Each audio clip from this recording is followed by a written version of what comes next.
आज की कहानी है शेर और ईमानदार गाय की। एक पहाड़ी के नीचे रामगढ़ नाम का एक गांव था। गांव के सारे जानवर हरी घास खाने के लिए सुबह उसी पहाड़ी के ऊपर बसे जंगल में जाते और शाम होते होते घर वापस आ जाते थे। हर दिन की तरह लक्ष्मी नाम की एक गाय अन्य गायों के साथ उसी पहाड़ी के जंगल में घास खाने के लिए गई थी। वह हरी घास खाने में इतनी ज्यादा प्रसन्न थी कि वह कब एक शेर की गुफा के पास पहुंच गई, उसे पता भी नहीं चला। शेर अपनी गुफा में सो रहा था और वह पिछले 2 दिनों से भूखा भी था। जैसे ही लक्ष्मी शेर की गुफा के पास पहुंची, गाय की खुशबू से शेर की नींद खुल गई। वह शेर धीरे धीरे गुफा से बाहर आया और गुफा के बाहर गाय देखकर खुश हो गया। शेर ने मन ही मन सोचा कि आज उसकी 2 दिनों की भूख मिट जाएगी। वह इस तंदुरुस्त गाय का ताज़ा मांस खाएगा और यह सोचकर उसने एक तेज दहाड़ लगाई। लक्ष्मी शेर की दहाड़ सुनकर डर जाती है।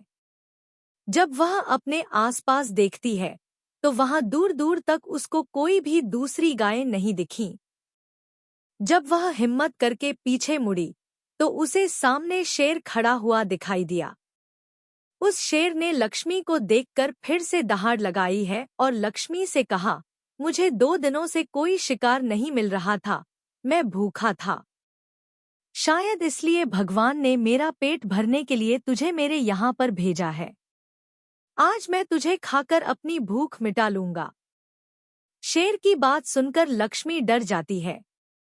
वह रोते हुए शेर से कहती है, मुझे जाने दो, मुझे मत खाओ। मेरा एक छोटा बच्चा है जो अभी सिर्फ मेरा ही दूध पीता है और उसे घास खाना अभी तक नहीं आया है। लक्ष्मी की बात सुनकर शेर हंसते हुए कहता है, तो क्या मैं अपने हाथ में आए शिकार को ऐसे ही जाने दूं? मैं तो आज तुझे खाकर अपनी 2 दिनों की भूख मिटाऊंगा। शेर के ऐसा कहने पर लक्ष्मी उसके सामने रोने लगी और विनती करते हुए कहती है कि आज मुझे जाने दो। मैं आज अपने बछड़े को आखिरी बार दूध पिला दूंगी और उसे बहुत सारा प्यार करके कल सुबह होते ही तुम्हारे पास आ जाऊंगी। फिर तुम मुझे खा लेना और अपना भूखा पेट भर लेना। शेर लक्ष्मी की यह बात मान जाता है और धमकी देते हुए कहता है कि अगर कल तू नहीं आई तो मैं तेरे गांव आऊंगा, फिर तुझे और तेरे बेटे दोनों को खा जाऊंगा। लक्ष्मी शेर की यह बात सुनकर खुश हो जाती है और शेर को अपना वचन देकर गांव वापस चली जाती है। वहां से वह सीधे अपने बछड़े के पास जाती है, उसे दूध पिलाती है और बहुत सारा प्यार करती है। फिर बछड़े को शेर के साथ हुई सारी घटना बताती है और कहती है कि उसे अब अपना ढ्याल बुद्धि रखना होगा। वह कल सुबह होते ही अपना वचन पूरा करने के लिए शेर के पास चली जाएगी। अपनी माँ की बातें सुनकर बछड़ा रोने लगता है। दूसरे दिन सुबह होते ही लक्ष्मी जंगल की तरफ निकल जाती है और शेर की गुफा के सामने पहुंचकर शेर से कहती है, अपने वचन के अनुसार मैं तुम्हारे पास आ गई हूँ। अब तुम मुझे खा सकते हो। गाय की आवाज सुनकर शेर अपनी गुफा से बाहर निकल कर आता है और भगवान के अवतार में प्रकट होते हैं। वह लक्ष्मी से कहते हैं, मैं तो बस तुम्हारी परीक्षा ले रहा था। तुम अपने वचन की पक्की हो। मैं इससे बहुत प्रसन्न हुआ। तुम अब अपने घर और बछड़े के पास वापस जा सकती हो। इसके बाद वे उस गाय को गौ माता होने का वरदान भी देते हैं और उसी दिन के बाद से सभी गायों को गौ माता कहना शुरू कर देते हैं। इस कहानी से हमें यह सीखने को मिलता है कि हमें जान की बाजी लगाते हुए भी अपने दिए हुए वचन को पूरा करना चाहिए। यही हमारे दृढ़ व्यक्तित्व को दर्शाता है। ये कहानी है एक जंगल की। पूरी दुनिया में एक ऐसा जंगल था जिसे लोग जादुई जंगल कहते थे। वहां के पेड़ पौधे, जानवर और प्राकृतिक सौंदर्य ने हर किसी को मोहित कर दिया करते थे। इस जंगल में अनेक प्रकार के जानवर रहते थे जो अपनी विशेषताओं से प्रसिद्ध थे। यहाँ के पेड़ बहुत ही जादुई थे और उन पर लगे फल इच्छाओं को पूरा करते थे। यह कहानी है एक जादू से भरे जंगल की। जंगल में रहने वाले एक बंदर जिसका नाम जग्गू था, वह खाने की खोज में दौड़ता रहता था। एक दिन उसने जंगल के दूसरे कोने में एक चमत्कारी पेड़ की खोज की। इस पेड़ पर अनगिनत फल थे, लेकिन उनमें से केवल एक फल ने उसका ध्यान खींचा।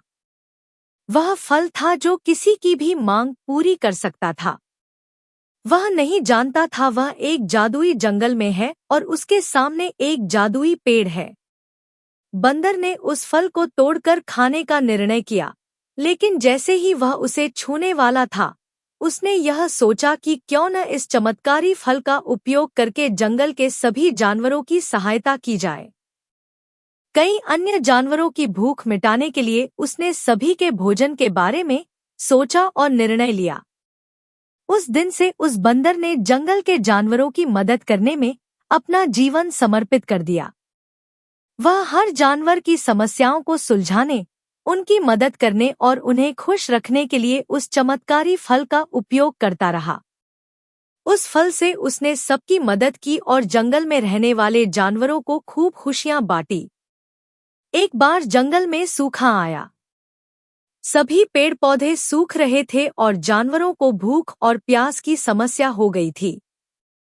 उन्हें खाने के लिए कोई भी खाना नहीं मिल रहा था। बंदर ने फिर वही चमत्कारी फल उठाया और उसकी मदद से जंगल के जानवरों की भूख और प्यास को दूर किया।